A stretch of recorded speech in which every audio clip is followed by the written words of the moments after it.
Eu já dei o bom dia ali, né? No momento em que estive conduzindo louvor. Então não vou precisar dar o meu segundo bom dia, até porque muitos aqui também já me deram bom dia embaixo na nossa escola bíblica dominical. Conforme o querido reverendo João Pedro nos disse, né, nós temos a nossa leitura bíblica devocional e o nosso ensino, o ensino da igreja está calcado nessa leitura bíblica, né? Sem o conhecimento de Deus, o seu povo, ele erra, né? Já diria o profeta Oséias, Deus através do profeta Oséias, né? O povo erra por falta de conhecimento. Então é muito importante que a gente leia a Bíblia e entenda. Por isso nós enviamos um comentário feito especificamente para a nossa igreja, para que você possa compreender. E com isso nós estamos pregando a Bíblia inteira, estamos finalizando agora pela terceira vez, né? Isso não é qualquer igreja que faz, né, queridos? A nossa igreja tem uma vocação para a igreja grande, né? É uma igreja pequena, mas é uma igreja que tem uma vocação para a igreja grande, porque esses desafios a gente topa e Deus vai abençoando e a gente vai fazendo. No dia de hoje, nós vamos ler segundo livro de Reis, capítulo 8. A gente escolhe sempre um texto, a gente está tirando um pequeno atraso aqui dos nossos sermões, que a gente interrompeu, mas a gente já chega, né, para acompanhar certinho. Segundo Reis, capítulo 8, nós vamos ler do versículo 1 ao versículo 6.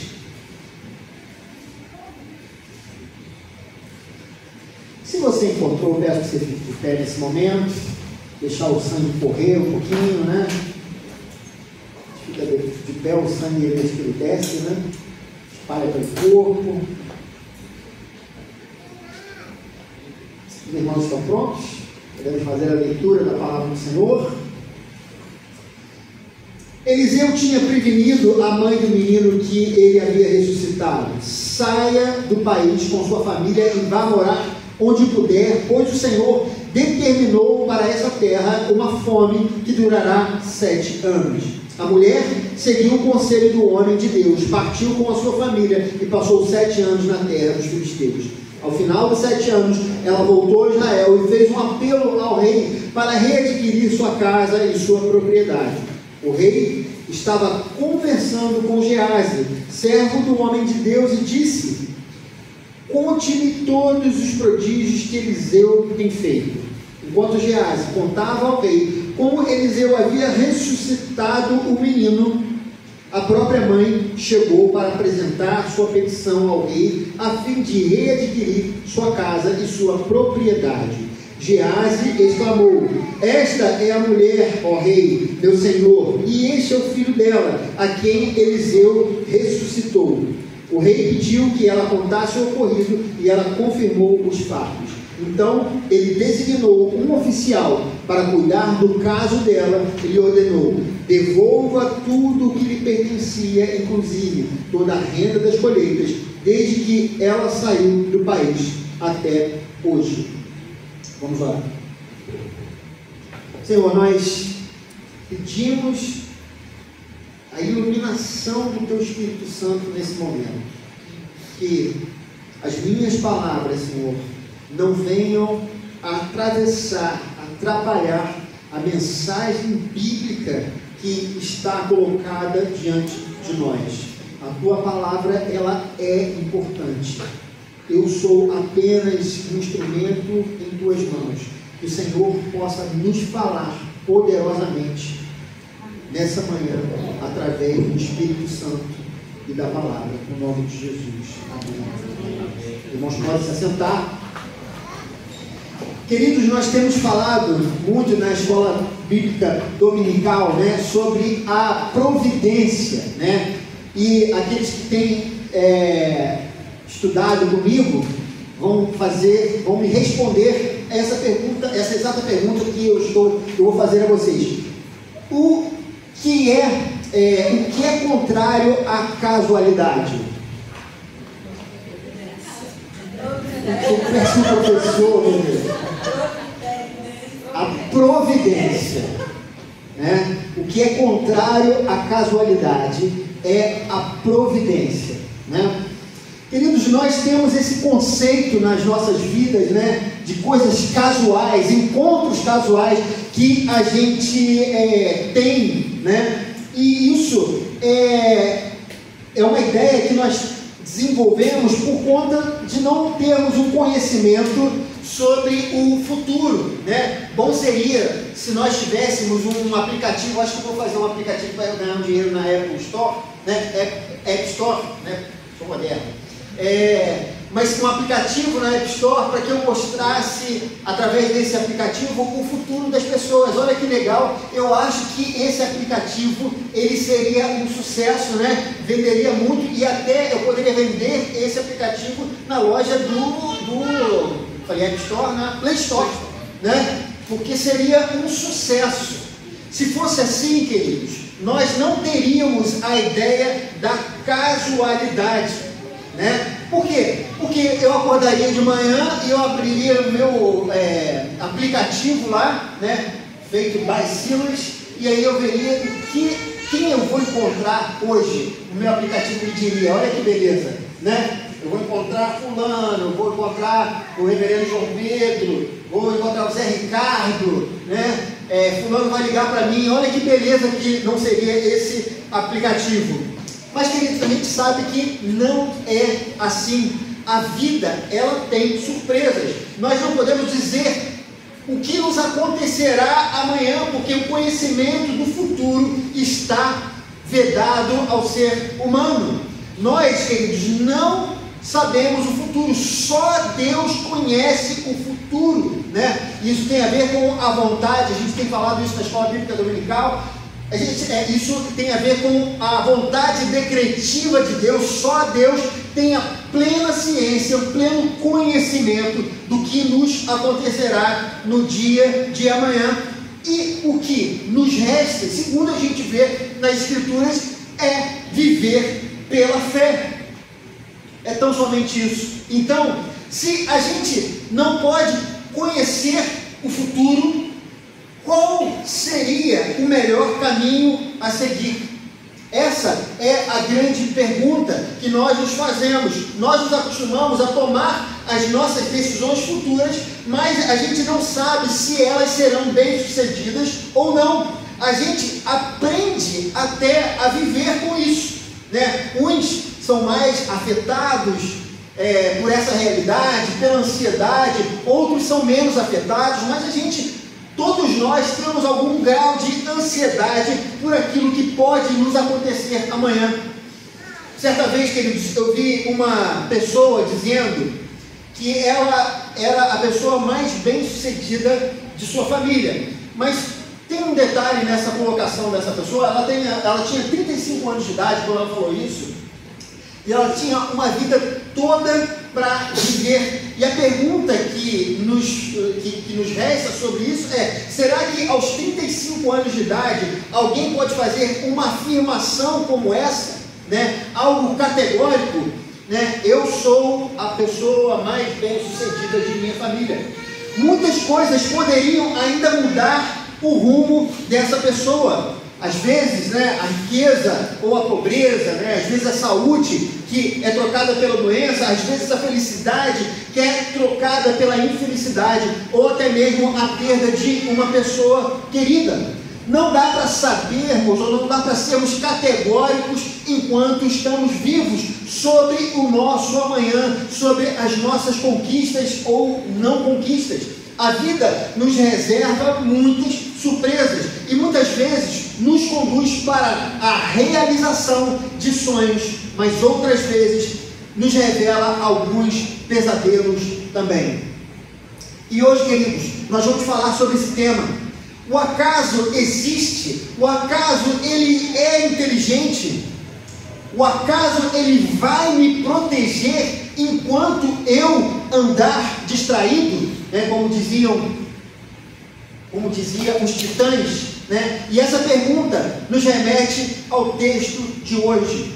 No capítulo lido, há uma menção a uma profecia de Eliseu. Haveria uma fome na região de Sunem, e por conta dessa fome, o profeta diz a uma mulher: saia dessa terra, porque haverá 7 anos de fome. Porque se ela ficasse ali, ela certamente morreria por causa daquele flagelo. E ela ficou na terra dos filisteus durante esse tempo todo, para se proteger daquele mal.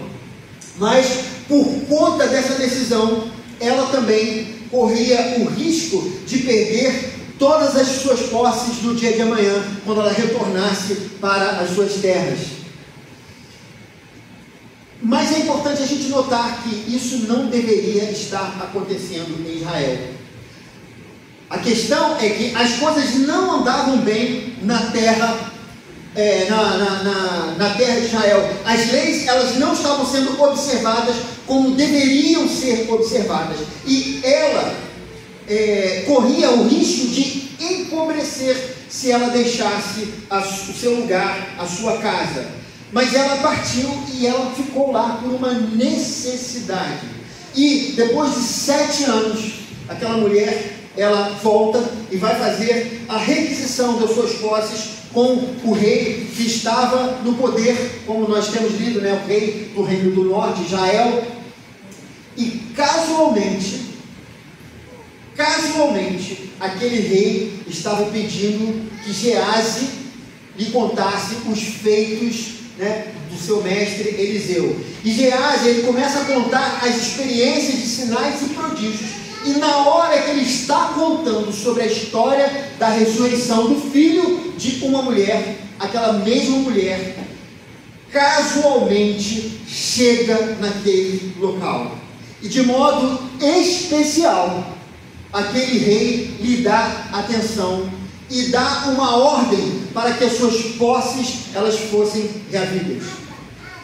Queridos, nos dias de Davi e Salomão, essa mulher, ela não precisaria ter que fazer essa petição, ou ela não precisava ficar preocupada com as suas terras. Isso porque nesse período as leis estavam sendo respeitadas pelas autoridades e pelos reis, e toda a nação de Israel também ela tinha a lei de Deus em alto conceito.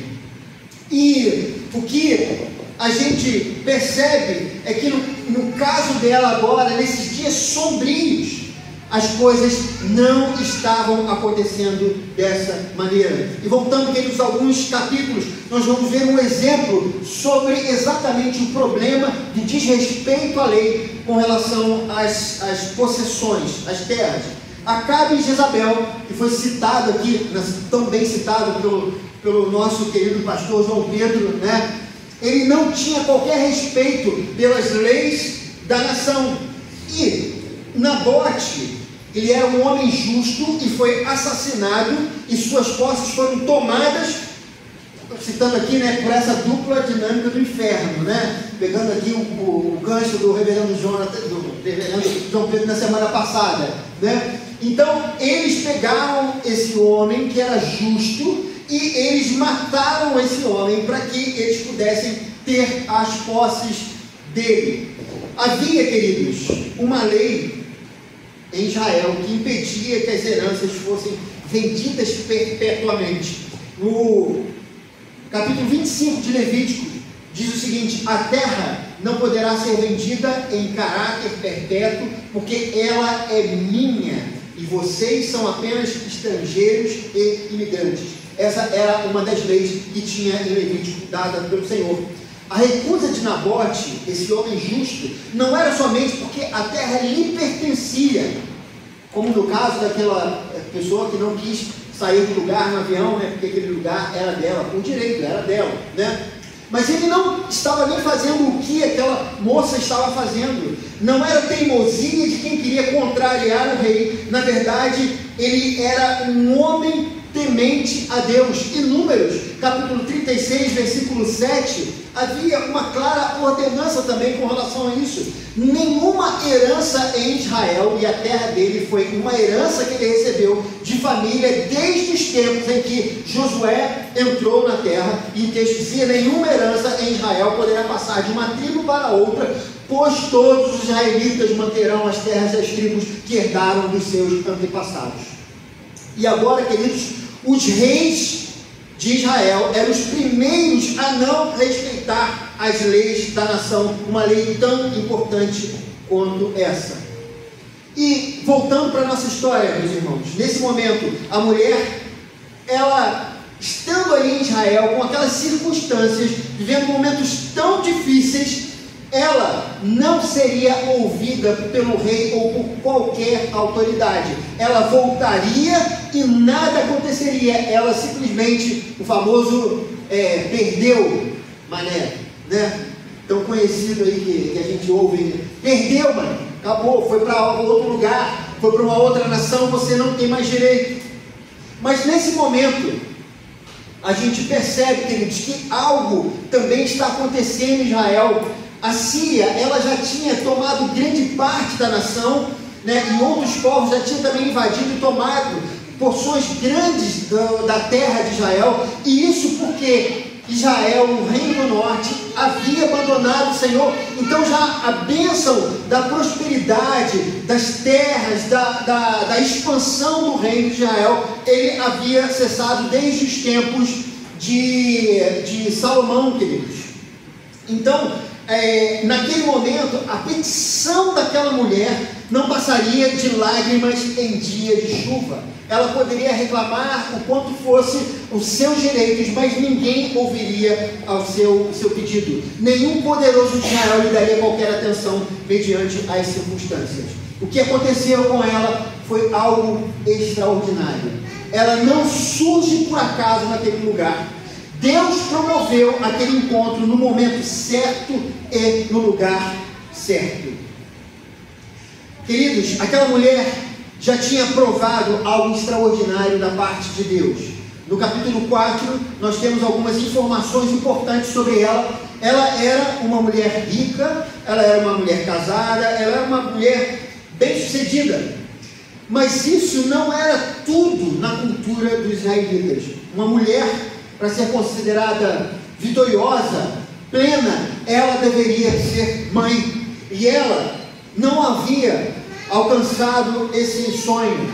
Mas, diferente de duas personagens bíblicas, Ana, a mãe de Samuel, e Raquel, a esposa de Jacó, ela não demonstrava frustração. Esses outros dois personagens, elas eram frustradas por conta disso. Mas essa mulher de Sunem, ela não tinha essa frustração. Ela demonstrava plenitude e satisfação. E foi nesse contexto que ela conheceu o profeta Eliseu.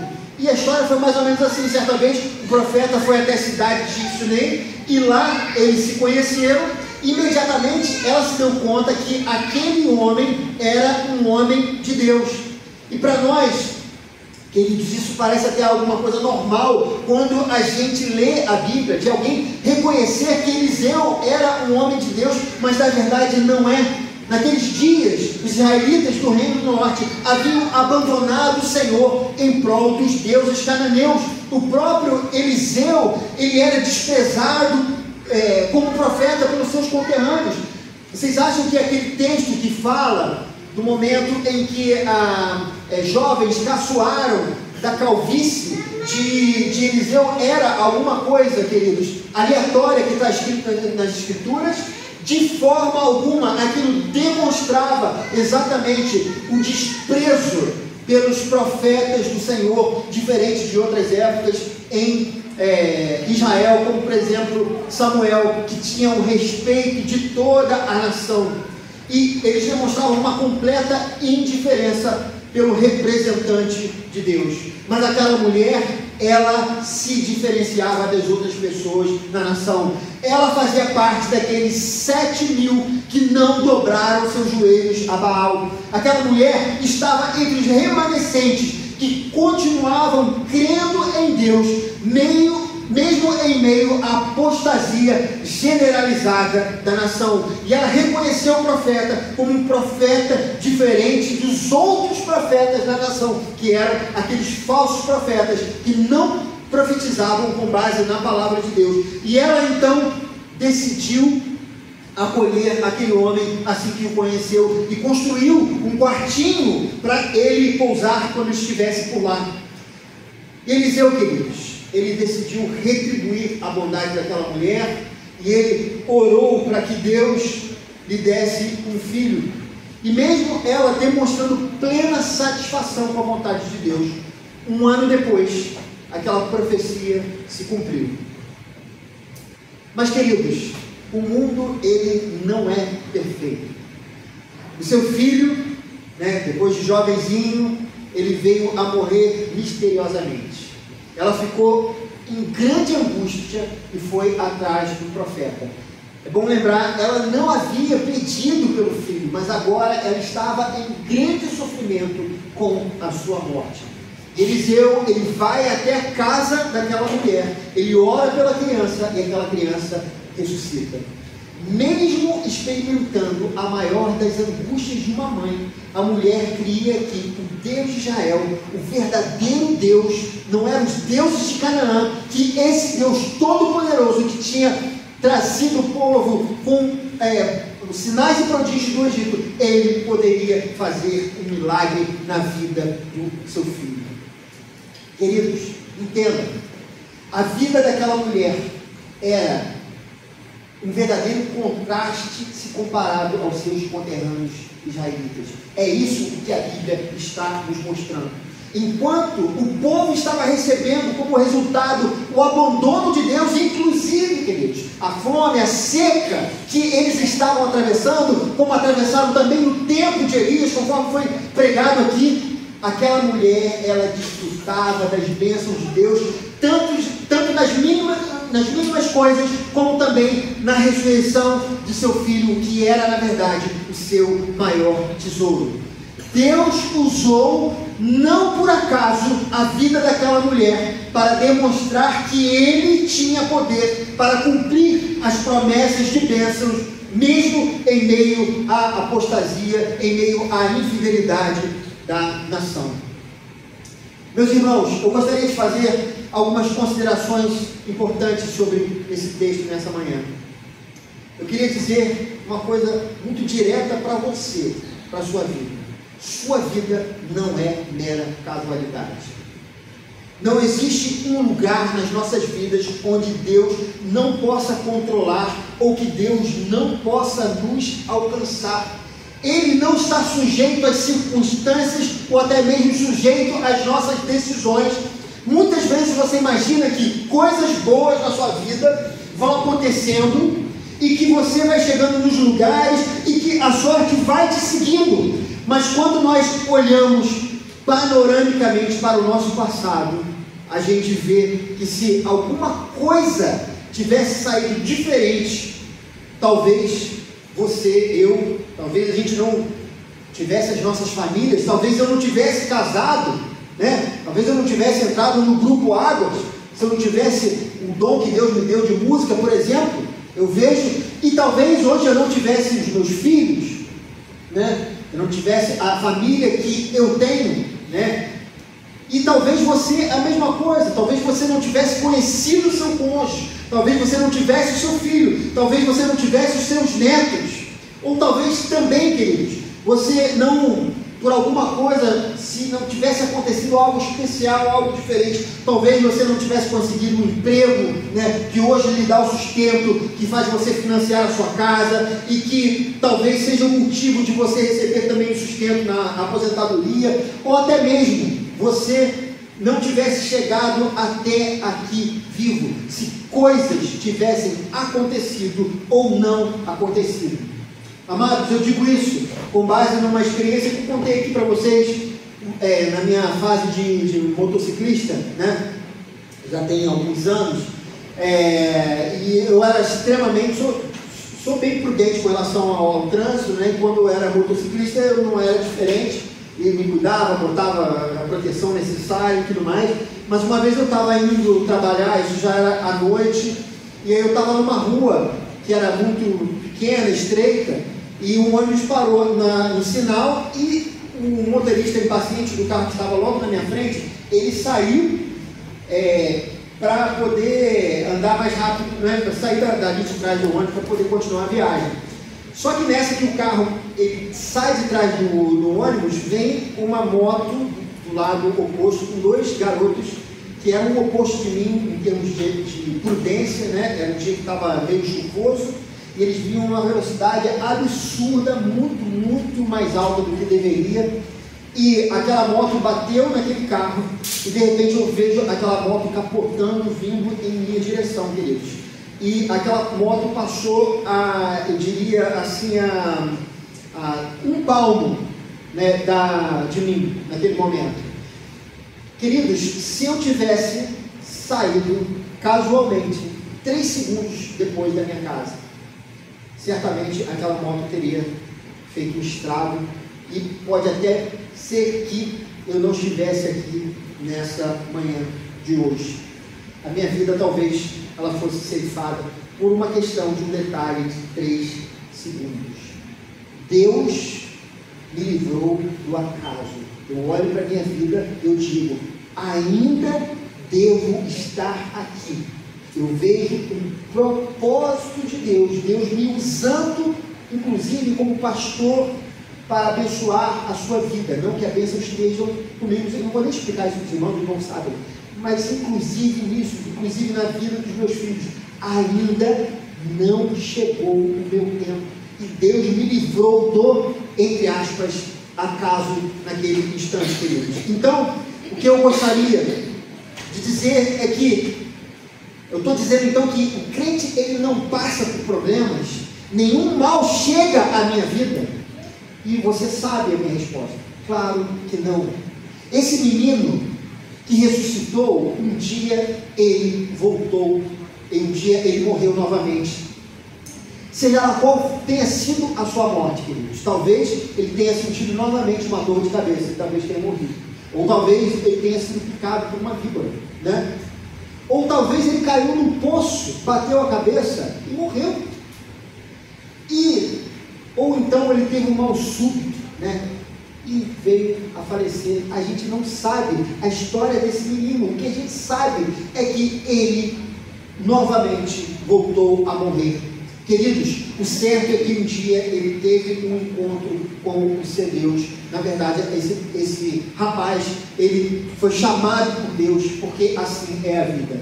Nós não estamos livres dos problemas, das dificuldades, porque servimos ao Senhor, mas a nossa grande bênção é estarmos livres das mãos do impiedoso acaso.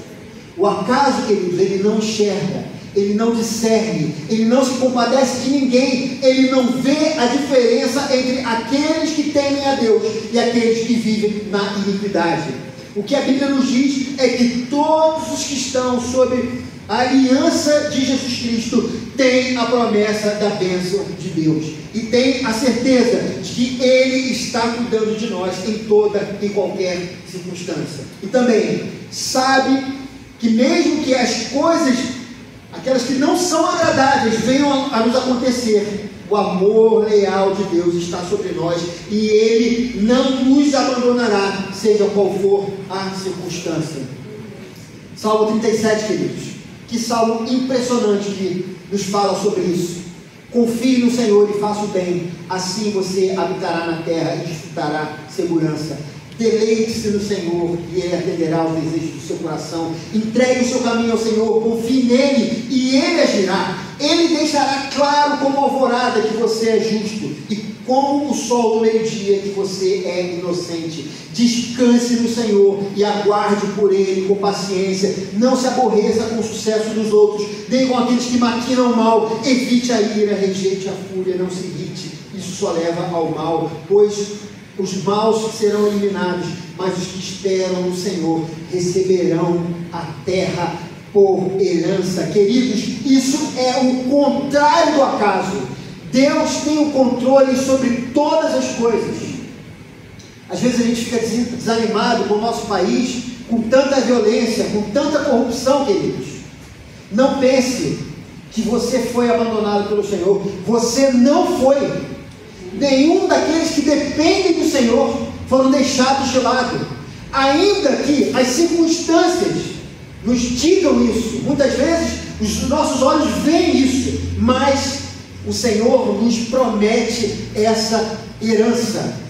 A herança prometida a você, ela não é casual. Não é por acaso que você tem essa promessa.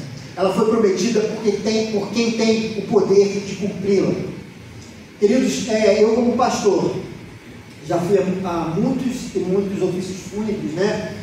E é impressionante, queridos, toda vez que eu vou num ofício fúnebre referente à família cristã, familiares cristãos, eles testemunham de que Deus esteve presente em qualquer momento. Às vezes antes do acontecido, às vezes no momento em que a pessoa estava no hospital, às vezes no momento em que eles estavam se preparando para aquele momento difícil do enterro, mas eu vejo isso sendo testemunhado pelas pessoas. Eu já contei aos irmãos isso, que no momento mais difícil da minha vida, aquele que eu me senti mais angustiado, foi quando eu senti Jesus Cristo mais perto de mim, de uma maneira que hoje eu não sinto, queridos, porque eu não preciso sentir, mas no momento que eu tive a necessidade, Ele me confortou, o Espírito Santo me segurou pelo colo, meus irmãos. Todos os que são participantes dessa aliança têm o direito de desfrutar dessas bênçãos especiais de Deus. E isso eu gostaria de dizer no dia de hoje: a sua vida não é mera casualidade, ela tem uma direção. Conforme nos diz o texto do apóstolo Paulo em Efésios, olha que importante isso para as nossas vidas. Bendito seja Deus e Pai de nosso Senhor Jesus Cristo, que nos abençoou com todas as bênçãos espirituais nas regiões celestiais em Cristo, porque Deus nos escolheu nele antes da criação do mundo para sermos santos e irrepreensíveis em sua presença. Em amor nos predestinou para sermos adotados como filhos por meio de Jesus Cristo, conforme o bom propósito da sua vontade, para o louvor da sua gloriosa graça, a qual nos deu gratuitamente no amado. Nele temos a redenção por meio do seu sangue, o perdão dos pecados, de acordo com as riquezas da graça de Deus, a qual Ele derramou sobre nós com toda a sabedoria e entendimento, e nos revelou o mistério da sua vontade, de acordo com o seu bom propósito, que Ele estabeleceu em Cristo, isso é, de fazer convergir em Cristo todas as coisas celestiais ou terrenas na dispensação da plenitude dos tempos. Quando vocês ouviram e creram na palavra da verdade, o Evangelho que os salvou, vocês foram selados em Cristo com o Espírito Santo da promessa, que é a garantia da nossa herança até a redenção daqueles que pertencem a Deus, para o louvor da sua glória. Deus está contigo. Você não está largado nesse mundo. Creia que Deus está providenciando todas as coisas necessárias, ainda que você não esteja entendendo o que Deus está fazendo. Mas o nosso papel, queridos, não é entender. O nosso papel é confiar. A Bíblia, a palavra de Deus, nos diz que o Senhor, Ele toma conta de todas as coisas, Ele é dono de todas as circunstâncias, e esse universo está sujeito à sua vontade. Não adianta, queridos, nós precisamos entender isso para que haja paz no nosso coração. Eu queria dizer isso para o nosso irmão Paulo, para o Cristo, para o irmão Juscelino. Eu queria dizer para a nossa irmã Cleide, queria dizer para a Elisa: Deus tem o controle da vida de vocês. Deus, Ele controla a nossa vida. Creia no Senhor. A Bíblia, queridos, não nos dá margem para dúvidas. Jesus, Ele vai cumprir as suas promessas. Você tem garantido toda a sorte de bênçãos nas regiões celestiais em Cristo Jesus. Ele não é o acaso. Ele jamais falhará. O Espírito Santo abençoe essa mensagem nesse momento, em nome de Jesus. Feche os seus olhos, irmãos músicos aqui à frente. Senhor, nós oramos nesse momento.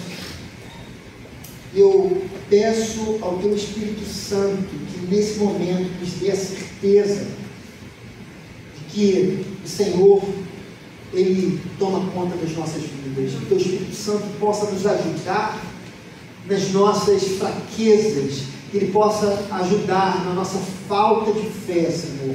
Muitas vezes nós ficamos tão preocupados com o futuro, com as coisas que vão nos acontecer, porque às vezes a gente se esquece que o Senhor, Ele é dono de todas as coisas, os céus e a terra, e todas as coisas que foram criadas por Ele. Jesus não é um efeito da natureza, Jesus é o Criador da natureza, Ele é o Criador do universo, Ele tem todas as coisas sob o seu comando. Ajuda-nos a viver dessa maneira, crendo na providência do Senhor nas nossas vidas. Muito obrigado, que o Senhor continue conduzindo as nossas vidas todos os dias, que o Senhor faça aquilo que lhe apraz das nossas vidas. E se a situação for difícil, se a situação não for fácil, se eu me vir ali como Moisés, que via para o Egito tão grande, tão poderoso, e ele naquele momento tremeu, que eu venha a confiar no Senhor, sabendo que o Senhor, Ele é dono de tudo, Ele é poderoso, ninguém pode impedir os atos e os feitos do Senhor. Nem os meus erros, nem as minhas falhas, nem os meus medos, porque o Senhor, Ele é dono de nossas vidas. Nós oramos assim, em nome de Jesus. Amém.